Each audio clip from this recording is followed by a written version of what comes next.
Bien, maintenant nous allons passer à la création des liens symboliques à l'intérieur de notre dossier web. Donc pour cela, nous allons aller dans le dossier web 3W. Donc les liens symboliques, c'est quoi? Nous allons créer des liens vers les fichiers qui sont présents à l'intérieur du dossier typo3 4.5.2. Donc nous allons commencer déjà avec ce premier dossier-là, avec la commande ln.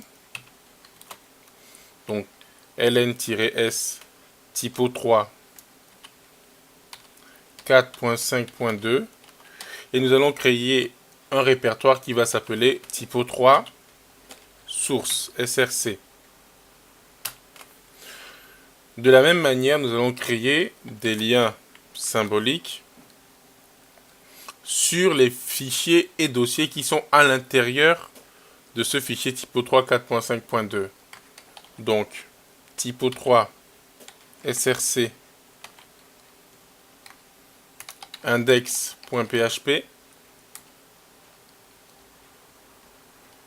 que nous allons appeler index.php. Ensuite, même chose pour le répertoire t3lib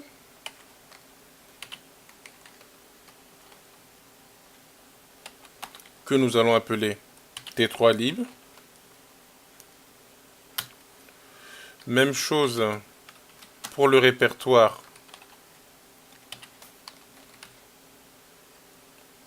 typo3 que nous allons appeler typo3.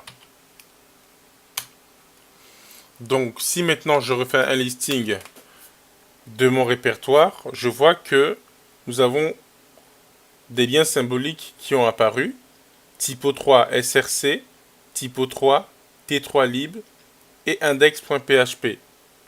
Le répertoire typo3 src est un répertoire qui pointe sur le répertoire typo3 4.5.2 et les fichiers index.php, t3lib et typo3 pointent également vers ces répertoires-là. Quel est l'intérêt de créer des liens symboliques? Cela permet en fait de pouvoir atteindre des fichiers sans forcément modifier le fichier source. Je m'explique. Lorsqu'on revient à l'interface visuelle, on voit effectivement qu'on a créé ce qu'on appelle ici des liens symboliques.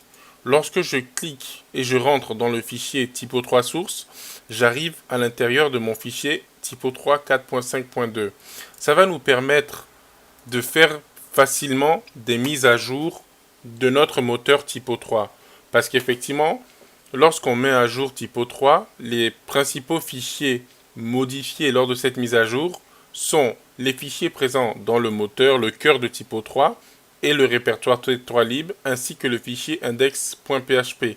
Donc il n'y aura que ces fichiers-là à mettre à jour, sans forcément écraser les fichiers qui existent déjà, nos extensions, nos uploads, notre file admin, etc., etc., etc.